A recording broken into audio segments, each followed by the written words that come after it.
ప్రాంతము చెరుకు రైతులకు మరియు చెరుకు ఉత్పత్తికి ఎంతో ప్రసిద్ధిగాంచినది. ఇక్కడి ప్రజల ప్రవర్తనలో ఈ మాధుర్యం చాలా స్పష్టంగా కనబడుతోన్నది. బీజేపీని ఆశీర్వదించడానికి మీరు ఇంత పెద్ద సంఖ్యలో విచ్చేసిన మీ అందరి కూడా పేరు పేరున కృతజ్ఞతలు. నా కుటుంబ సభ్యులారా, मैं जब भी तेलंगाना आता हूं, मुझे यहां की जनता जनार्दन में एक आशा की लहर दिखाई देती है। ये लहर उम्मीद की है, ये लहर बदलाव की है, ये लहर इस भावना की है कि तेलंगाना का विकास की नई उस ऊंचाई को प्राप्त करे जिसका वो हकदार है। मैं जानता हूं कि यहां की जनता अब विश्वासघात के अतीत से छुटकारा पाना चाहती है। यहां के लोग अब बीआरएस के 9 वर्षों के शासन से परेशान हो चुके हैं, बीआरएस से मुक्ति चाहते हैं। यहां के लोग उस कांग्रेस से भी मुक्ति चाहते हैं जिसने 7 दशक तक सत्ता होने के बावजूद भी इस पूरे क्षेत्र का लगातार तिरस्कार किया और इसलिए इस बार हवा बीजेपी की ओर है। तेलंगाना के लोग बीजेपी से उम्मीद लगा रहे हैं। కుటుంబ సభ్యులారా, నేను తెలంగాణ వచ్చినప్పుడల్లా కూడా ఇక్కడ ప్రజల్లో ఎన్నో ఆశలు అలలు కనిపిస్తూ ఉంటాయి. ఇది ఒక ఆశా కిరణం యొక్క ఉప్పెనగా భావిస్తాను. ఇది ఒక మార్పుకు తరంగంగా నేను భావిస్తూ ఉంటాను. తెలంగాణకు దక్కాల్సిన అభివృద్ధి, ఈ అభివృద్ధి పదంలో ఉన్నత శిఖరాలకు సాధించాలనే భావము ఈ తరంగంలో ఉన్నది. మీకు జరిగినటువంటి అన్యాయాన్ని వదిలించుకోవడానికి ఇప్పుడు ఇక్కడి ప్రజలు కోరుకుంటున్నారని కూడా నాకు తెలుసు. ఇక్కడి ప్రజలు 9 సంవత్సరాలుగా బీఆర్ఎస్ పాలనతో విసిగి వేరాసి బీఆర్ఎస్ నుంచి స్వేచ్ఛను కోరుకుంటున్నారు, మార్పు కోరుకుంటున్నారు. అదేవిధంగా 7 దశాబ్దాలుగా అధికారంలో ఉన్నటువంటి కాంగ్రెస్ పార్టీ కూడా మనందరినీ కూడా విస్మరించింది. అందుకనే ప్రజలు కాంగ్రెస్ నుంచి కూడా విముక్తి కోరుకుంటున్నారు. అందుకనే ఈసారి బీజేపీ గాలి వీస్తూ ఉన్నది, బీజేపీకి అనుకూలంగా వాతావరణం మారుతూ ఉన్నది. తెలంగాణ ప్రజలు బీజేపీ పైన పెద్ద ఆశలు ఈరోజు పెట్టుకున్నారు. నా కుటుంబ సభ్యులారా, तेलंगाना के गरीबों की, किसानों की, महिलाओं की, युवाओं की, पिछड़ों की और दलितों की आकांक्षाओं का प्रतीक बीजेपी का संकल्प पत्र है। हम सकला जनुला सौभाग्य तेलंगाना, इसके निर्माण का लक्ष्य लेकर आगे बढ़ रहे हैं। लोगों ने नेशनल पॉलिटिक्स में हमारा ट्रैक रिकॉर्ड देखा है। बीजेपी जो कहती है वो करके दिखाती है। हमने वादा किया था कि आर्टिकल 370 को खत्म करेंगे, वादा पूरा हुआ।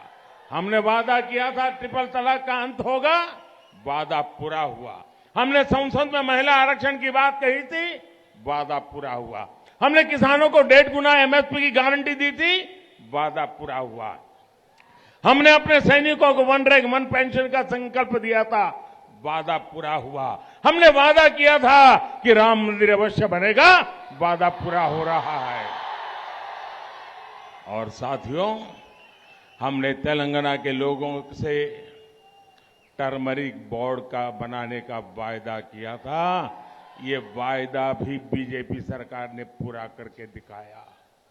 हमने आपसे सेंट्रल ट्राइबल यूनिवर्सिटी का वायदा किया था, बीजेपी सरकार ने आपसे ये वायदा भी पूरा करके दिखाया।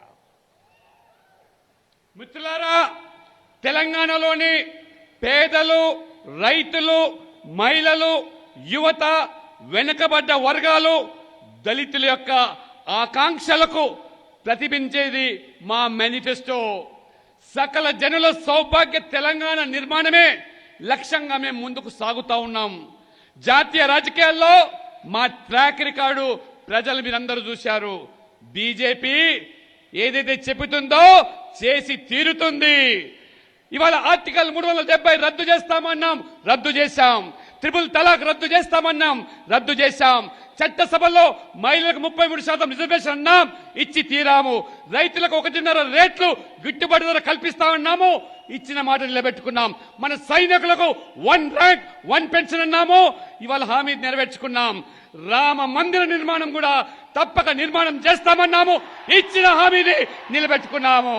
మిత్రులారా, పసుపు బోర్డును ఏర్పాటు చేస్తామని చెప్పాము, తెలంగాణ ప్రజలకు ఇచ్చిన హామీని నిలబెట్టుకున్నాము. బీజేపీ ప్రభుత్వం ఈ హామీలను నెరవేర్చడమే కాకుండా ఇవాళ ఆదివాసీల కోసము సెంట్రల్ యూనివర్సిటీ అన్నాము, హామీ ఇచ్చాము, నిలబెట్టుకున్నాము. బీజేపీ ప్రభుత్వము మీకు ఇచ్చిన హామీలను నెరవేర్చింది. ఇది బీజేపీ. నా కుటుంబ సభ్యులారా, मोदी की गारंटी,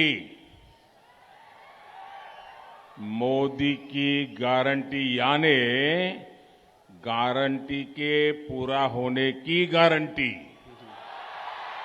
इसलिए आज तेलंगाना के बीसी समाज के लोग भी उत्साहित है, क्योंकि बीजेपी ने यहां बीसी समाज से सीएम बनाने का वादा किया है।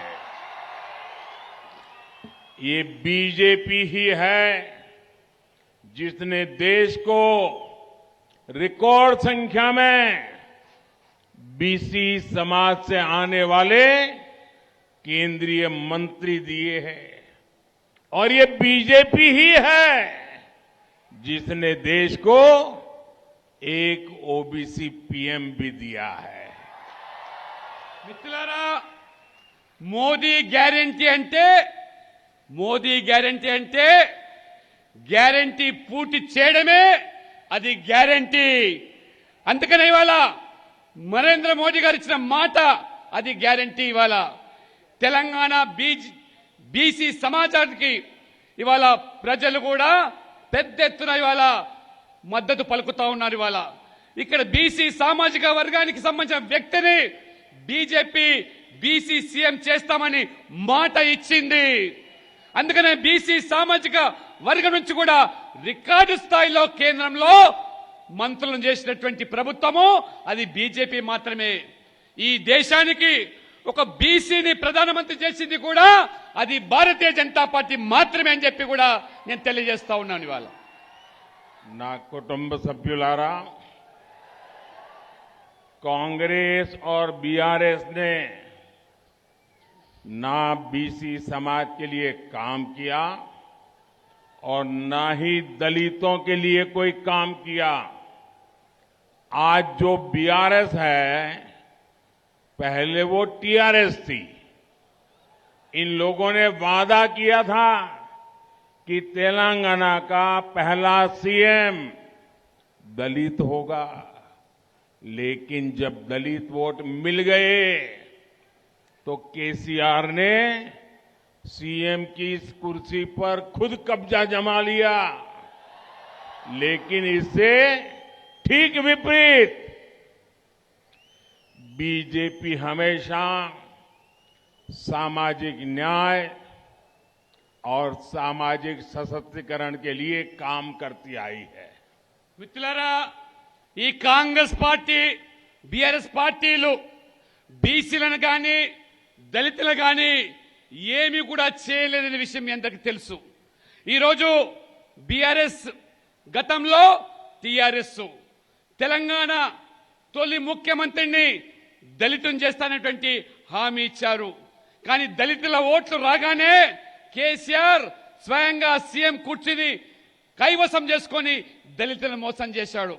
కానీ అందుకు భిన్నంగా సామాజిక న్యాయం, సామాజిక సాధికారత కోసమే ఇవాళ భారతీయ జనతా పార్టీ కృషి చేస్తా ఉన్నది. నా కుటుంబ సభ్యులారా, तेलंगाना की इस विकास यात्रा में मादिगा समुदाय के साथ जो अन्याय हुआ है उसे बीजेपी भली भांति समझती है. इस अन्याय का अंत करने के लिए भारत सरकार प्रतिबद्ध है. काम को तेज गति से आगे बढ़ाने के लिए एक कमेटी का गठन कर रही है. ये कमेटी आपको न्याय दिलाने की पहल करेगी और आपके सशक्तिकरण का एक नया रास्ता बनाएगी. माडिगा समुदाय से जुड़ी एक बड़ी न्यायिक प्रक्रिया सुप्रीम कोर्ट में भी चल रही है. ये केस मजबूत हो सके इसके लिए हम हर संभव प्रयास कर रहे हैं. इन सभी विषयों पर कल ही मैंने दिल्ली में अफसरों से विस्तार से बात भी की है. మిత్రులారా, ఈ తెలంగాణ అభివృద్ధి యాత్రలో మాదిగ సమాజానికి తీరని అన్యాయం జరిగింది. ఆ అన్యాయం జరిగిన విషయాన్ని మేము అర్థం చేసుకున్నాం. ఈ అన్యాయాన్ని అరికట్టేదానికి ప్రభుత్వం ఒక కమిటీ వేసింది.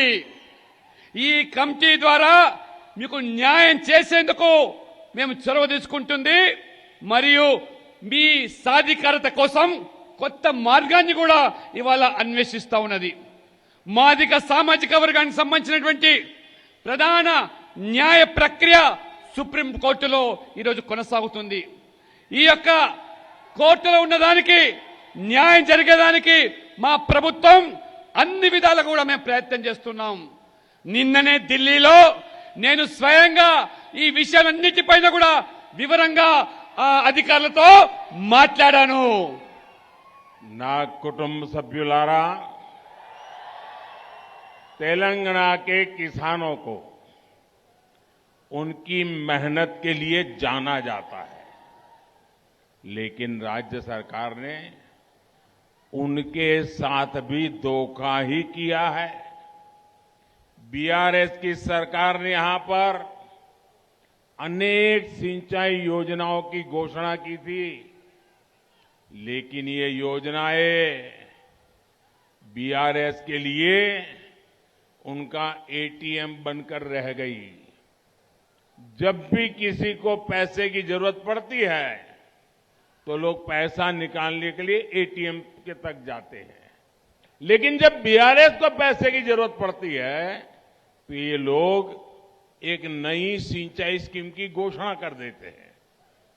परियोजनाओं की लागत बढ़ती जाती है, लेकिन न कोई प्रोजेक्ट पूरा होता है, न ही कोई प्रोजेक्ट शुरू होता है.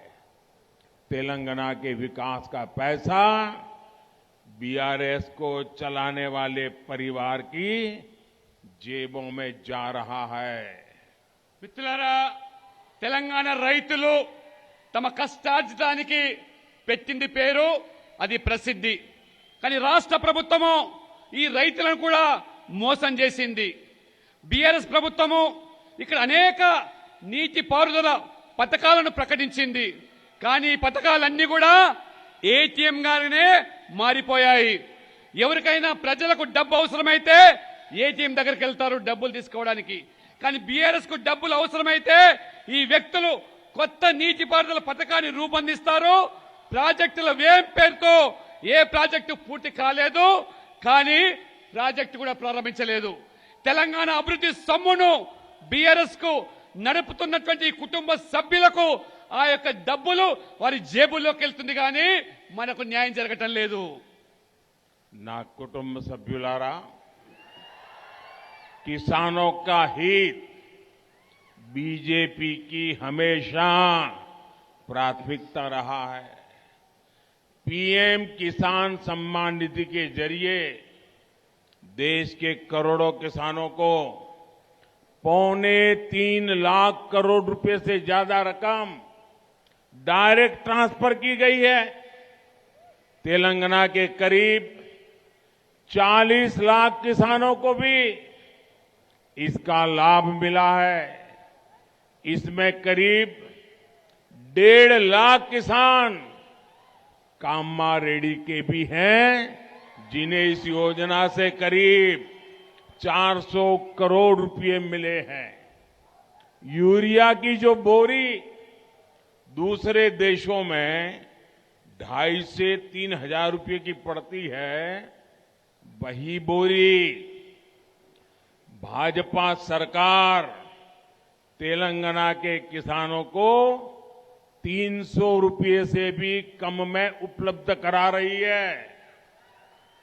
మిత్రులారా, రైతుల సంక్షేమమే బీజేపీ ఎప్పుడు ప్రాధాన్యతనిస్తుంది. ప్రధానమంత్రి కిసాన్ సమ్మాన్ నిధి పేరు మీద దేశంలోని కోట్లాది రైతులకు 2,75,000 కోట్ల రూపాయల పైగా నేరుగా రైతుల బ్యాంక్ ఖాతాలోకి బదిలీ చేస్తున్నది. తెలంగాణలోని దాదాపు 40 లక్షల మంది రైతులకు దీని ద్వారా వాళ్ళు ప్రయోజనం పొందుతున్నారు. ఇందులో కామారెడ్డికి సంబంధించిన రైతులు 1,50,000 మంది రైతులు కూడా ఈ పథకం ద్వారా 400 కోట్ల రూపాయలతో లబ్ధి పొందుతున్నారు. ఇతర దేశాల్లో 2,000 నుంచి 3,000 వరకు ఒక యూరియా బస్తా ధర అయితే ఈ రోజు భారతీయ జనతా పార్టీ ఈ ప్రభుత్వము 300 రూపాయలకే ఆ బస్తా యూరియానిచ్చి రైతులకు ఆదుకుంటున్న ప్రభుత్వము ఇది మోదీ గారి ప్రభుత్వము. ना कुटुंब सभ्युलारा, बीते वर्षों में यहां पैडी की 1,30,000 करोड़ रुपए से ज्यादा की खरीद हुई है. केंद्र सरकार किसानों से बॉइल्ड राइस भी लेती है. अब हमारी सरकार ने निश्चय किया है कि इस खरीफ सीजन में तेलंगाना के किसानों से 20 lakh metric ton boiled rice अतिरिक्त खरीदा जाएगा. इससे भी तेलंगाना के किसानों को बहुत लाभ होगा. మిత్రులారా, గత కొన్నేళ్లుగా 1,30,000 కోట్ల పైగా ఈ ప్రభుత్వము వరి కొనుగోలు చేసింది. కేంద్ర ప్రభుత్వం కూడా రైతుల నుంచి బాయిల్డ్ రైస్ కూడా కొనుగోలు చేస్తా ఉన్నది.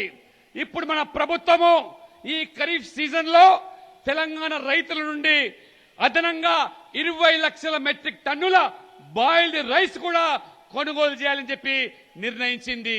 ఇది తెలంగాణ రైతులకు ఎంతో మేలు చేస్తుంది. ఇది किसानों को आय के अतिरिक्त साधन मुहैया कराने के लिए भी केंद्र की भाजपा सरकार लगातार काम कर रही है.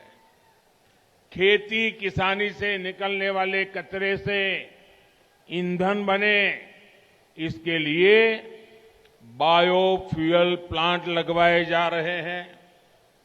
गन्ना किसानों की आय बढ़ाने के लिए पेट्रोल में इथेनॉल की ब्लेंडिंग बढ़ाई गई है. इथेनॉल प्लांट लगाए जा रहे हैं. ये तो शुगर केन हब है. आप लोगों को भी इससे बहुत लाभ होने वाला है. पशुपालकों को लाभ हो, इसके लिए गोवर्धन योजना चलाई जा रही है. 15,000 करोड़ रुपए खर्च करके केंद्र सरकार पशुओं का मुफ्त टीकाकरण भी करा रही है. మిత్రులారా, బీజేపీ ప్రభుత్వము రైతులకు అదనపు ఆదాయ వనరులు సమకూర్చుకునే దానికి నిరంతరం కృషి చేస్తూ ఉన్నది. వ్యవసాయ వ్యర్థాలను ఇంధనంగా మార్చేదానికి బయోఫ్యూయల్ ప్లాంట్ ను ఏర్పాటు చేస్తా ఉన్నాం. ఇవాళ చెరుకు రైతుల ఆదాయాన్ని పెంచేందుకు పెట్రోల్లో ఇథనాల్ కలిపి ఏ రకంగా ఇథనాల్ ప్లాంట్లను కూడా మేము ఏర్పాటు చేస్తున్నాము. ఇది చెరుకు హబ్. ఇది మీరు కూడా దీనివల్ల చాలా ఇవాళ ప్రయోజనం పొందే అవకాశం ఉన్నది. పశువుల రైతులకు మేలు చేసేందుకు గోవర్ధన్ యోజన పేరు మీద ఒక కొత్త పథకాన్ని అమలు చేస్తున్నాం. 15,000 కోట్లు వెచ్చించి కేంద్ర ప్రభుత్వము పశువులకు ఉచితంగా వ్యాక్సినేషన్ కూడా అందజేస్తా ఉన్నది. నా कुटुंब सभ्युलारा, तेलंगाना एक युवा राज्य है. मुझे इस बात का बहुत दुख है कि तेलंगाना जैसे युवा राज्य को सबसे बड़ी और सबसे ज्यादा युवाओं की विरोधी, युवाओं की दुश्मन ऐसी सरकार मिली है. सालों से हमारे जो हजारों युवा टीएस, पीएससी परीक्षा की तैयारी कर रहे हैं, उन सबके साथ बीआरएस की सरकार ने धोखा किया है. इसके अलावा इन लोगों ने एजुकेशन सेक्टर के भी पूरी तरह से उपेक्षा की है. और साथियों, कांग्रेस का नौजवानों के प्रति रवैया किसे पता नहीं है. कांग्रेस शासन के नकारेपन के कारण ही तेलंगाना आंदोलन के हजारों नौजवानों ने अपनी जान गंवाई थी. इन पार्टियों को देश की अगली पीढ़ी, देश की अगली पीढ़ी नहीं, ये ऐसे लोग हैं जिनको अपने परिवार की आने वाली पीढ़ियों की चिंता है.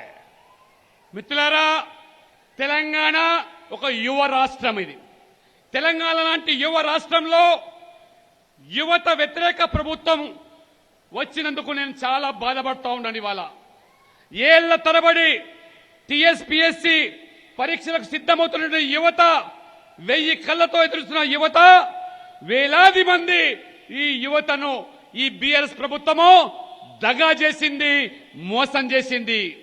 అంతేకాదు విద్యా రంగాన్ని కూడా పూర్తిగా విస్మరించి యువత భవిష్యత్తుతో ఆడుకుంటూ ఉన్నది. యువత పట్ల కాంగ్రెస్ వైఖరి మీకు ఎవరికీ తెలియదు కాదు. కాంగ్రెస్ తెలంగాణ ఉద్యమంలో కాంగ్రెస్ నిర్లక్ష్యం వల్ల వేలాది మంది యువకులు ప్రాణాలు కోల్పోయారు. ఈ పార్టీలు దేశంలోని రేపటి తరం గురించి కాకుండా తమ బిడ్డల భవిష్యత్తు కోసం, తమ కొడుకుల భవిష్యత్తు కోసం, తమ కుటుంబాల భవిష్యత్తు కోసం మాత్రమే వారు ఆందోళన చెందుతున్నారు. ना कुटुंब सभ्युलारा, तेलंगाना के लोगों को, कामारेड्डी की जनता को, इन दोनों दलों को रिजेक्ट करना ही चाहिए. बीआरएस के सीएम और तेलंगाना के अध्यक्ष कांग्रेस के दोनों ही कामारेड्डी से चुनाव लड़ रहे हैं. साथ ही ये लोग दूसरे क्षेत्रों से भी चुनाव लड़ने के लिए उतरे हैं. ये दिखाता है कि ये लोग कितने हताश हैं, कितने डरे हुए हैं. कामारेड्डी के लोगों के पास ये मौका है कि वो कांग्रेस और बीआरएस को ये सिखा दें कि उनकी परिवारवाद, भ्रष्टाचार और तुष्टीकरण की राजनीति अब चलने वाली नहीं है. మిత్రులారా, ఈ రెండు పార్టీలను తెలంగాణ ప్రజలు, కామారెడ్డి ప్రజలు పూర్తిగా స్వస్తి పలికారి ఈ ఎన్నికల్లో వాళ్లను తిప్పికొట్టాలి. బీఆర్ఎస్ సీఎం, తెలంగాణ కాంగ్రెస్ అధ్యక్షుడు ఇద్దరు కూడా ఈ కామారెడ్డి నుంచి పోటీ చేస్తా ఉన్నారు. అంతేకాదు ఈ వ్యక్తులు ఇతర ప్రాంతాల నుంచి కూడా ఎన్నికల్లో పోటీ చేస్తున్నారు. ఈ వ్యక్తులు ఎంత నిరాశ నిస్పృహలో ఉన్నారంటే వారు దీనిని బట్టి అర్థమవుతున్నది అక్కడ ఓడిపోతామని. అందుకనే కాంగ్రెస్ బీఆర్ఎస్ లా ఈ బంధు ప్రీతి, అవినీతి, బుజ్జగింపు రాజకీయాలు పనికి రావని కామారెడ్డి ప్రజలు వారికి బుద్ధి చెప్పాలి, తిప్పి కొట్టాల్సిన అవసరం ఉన్నది. నా కుటుంబ సభ్యులారా, बीआरएस और कांग्रेस में एक और बात कॉमन है। ये दोनों दल आप लोगों को धोखा देने के लिए हर तरह के हथकंडे अपनाते हैं। कभी अचानक से टीआरएस को बीआरएस बना दिया जाता है। इसी साल यूपीए को भी इंडी अलायंस बना दिया गया है। देश के लोग ये सारे हथकंडे अच्छी तरह समझते हैं। नाम बदलने से इनके भ्रष्टाचार, कुशासन और वोट बैंक पॉलिटिक्स का इतिहास कभी नहीं बदल सकता। सच ये है कि देश के कई राज्यों में लोगों ने दशकों से कांग्रेस को सत्ता से बेदखल कर रखा है और मुझे विश्वास है 3 दिसंबर को यहां जनता केसीआर को भी सत्ता से हटा करके रहेगी। మిత్రులారా, బీఆర్ఎస్ కాంగ్రెస్ ఈ ఇద్దరి మధ్యలో ఒక కామన్ ఒడంబడిక ఉన్నది. అది ప్రజలను మోసం చేసేందుకు ఈ రెండు పార్టీలు రకరకాలైనటువంటి కుట్రలు, కుయుక్తులు పన్నుతూ ఉంటారు. టీఆర్ఎస్ హఠాత్తుగా పేరు మార్చేసి బీఆర్ఎస్ గా మారిపోయింది. ఇప్పుడు వారు ఇండి అలయన్స్ అనే ఒక విపక్ష కూటమిని ఏర్పాటు చేసుకున్నారు. ఈ వ్యూహాలన్నీ కూడా దేశ ప్రజలు బాగా అర్థం చేసుకున్నారు. యూపీఏ నుంచి ఇండి అలయన్స్ గా కూటమి మారినంత మాత్రాన వాళ్ళ గుణం మారదు, వారి బుద్ధి మారదు, వారి అవినీతి మారదు, వారి యొక్క దుష్పరిపాలన మారదు, ఓటు బ్యాంకు రాజకీయాలు మారవు. అందుకనే వారి చరిత్ర ఎప్పటికీ మార్చలేము. దేశంలో అనేక రాష్ట్రాల్లో కాంగ్రెస్ ను దశాబ్దాలుగా ఉన్న కాంగ్రెస్ ను ప్రజలు అధికారం నుంచి గద్దె దించారు, తిప్పికొట్టారు. ఇది వాస్తవం. రేపు డిసెంబర్ 3వ తేదీన ప్రజలు కేసీఆర్ ను కూడా ఈ రాష్ట్రం నుంచి అధికారం నుంచి తొలగిస్తారని, గద్దె దించుతారని చెప్పి నేను పూర్తిగా విశ్వాసం వ్యక్తం చేస్తా ఉన్నాను. నా కుటుంబ సభ్యులారా,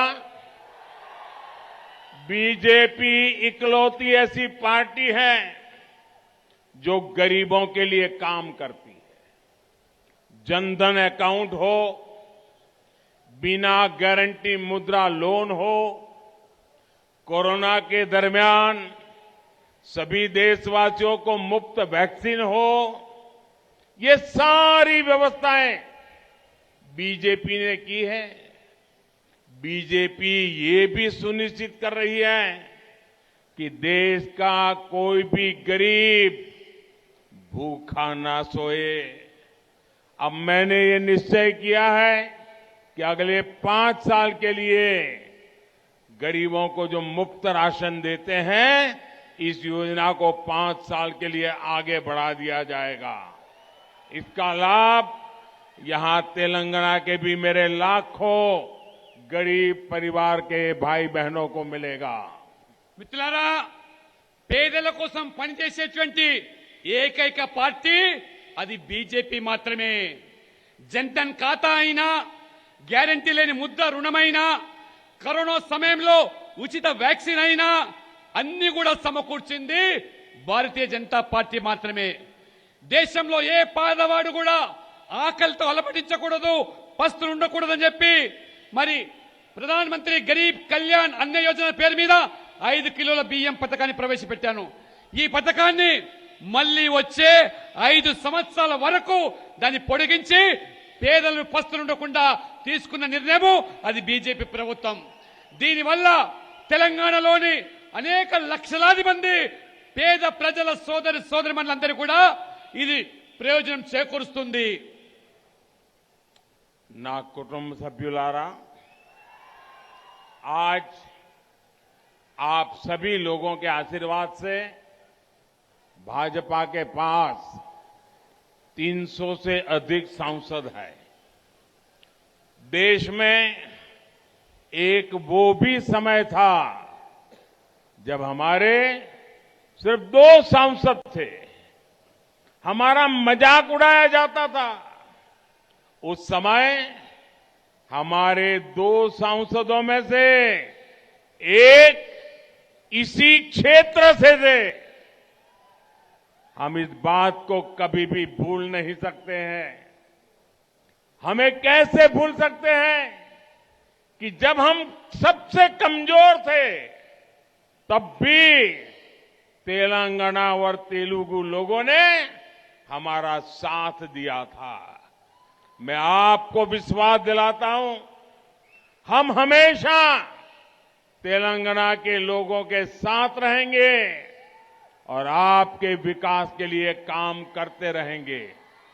भले ही बीआरएस और कांग्रेस के लोग अपने बच्चों के बारे में सोचे, लेकिन हम आपके बच्चों के साथ खड़े रहेंगे। और इसलिए मुझे ये पूरा भरोसा है कि कामारेड्डी और तेलंगाना के लोग इस बार बीजेपी के लिए वोट करने वाले हैं, बीजेपी की सरकार बनाने वाले हैं, बीसी मुख्यमंत्री बनने वाला है। एक बार फिर इतनी बड़ी तादाद में आकर आपने आशीर्वाद दिए, मैं आपका बहुत बहुत धन्यवाद करता हूं। మిత్రులారా, మీ అందరి ఆశీస్సులతో బీజేపీకి ఈ రోజు 300 ఎంపీలు ఉన్నారు. దేశంలో ఒకప్పుడు 2 ఎంపీలే ఉంటే మమ్మల్ని ఎగతాళి చేశారు. 2 ఉన్నారని చెప్పి. మా 2 ఎంపీల్లో ఒకరు తెలంగాణకు సంబంధించిన వ్యక్తి. మేము బలహీనంగా ఉన్నప్పుడు, అత్యంత బలహీనంగా ఉన్నప్పుడు మాకు ఈ తెలంగాణ ప్రజలు, తెలుగు ప్రజలు అండగా ఉన్నారు. మేము ఎప్పుడూ మిమ్మల్ని మర్చిపోము. మీరు మమ్మల్ని ఆదరించినటువంటి విషయాన్ని కూడా గుర్తుపెట్టుకుంటాము.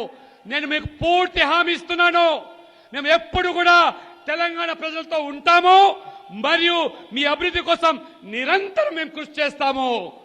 బీఆర్ఎస్, కాంగ్రెస్ వాళ్ళు తమ బిడ్డల భవిష్యత్తు కోసం ఆలోచన చేస్తూ ఉంటారు.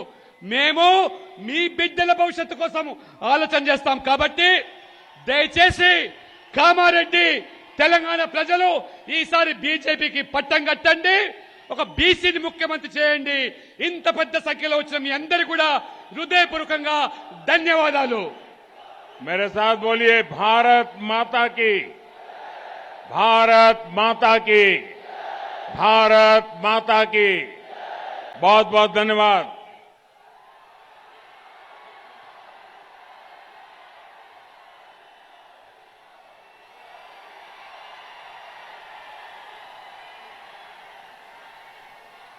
भारत माता की जय, भारत माता की जय।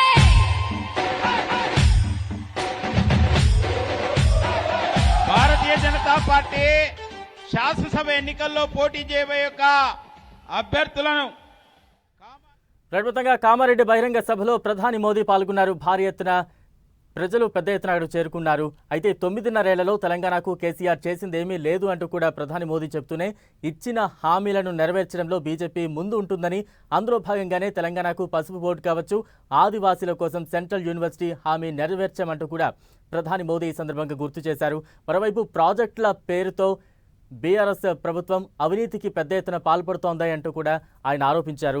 ఇక సకల జనుల సౌభాగ్య తెలంగాణ ఏర్పాటు దిశగా బీజేపీ ఆలోచిస్తోంది అంటూ కూడా ఈ సందర్భంగా పిలుపునిచ్చారు.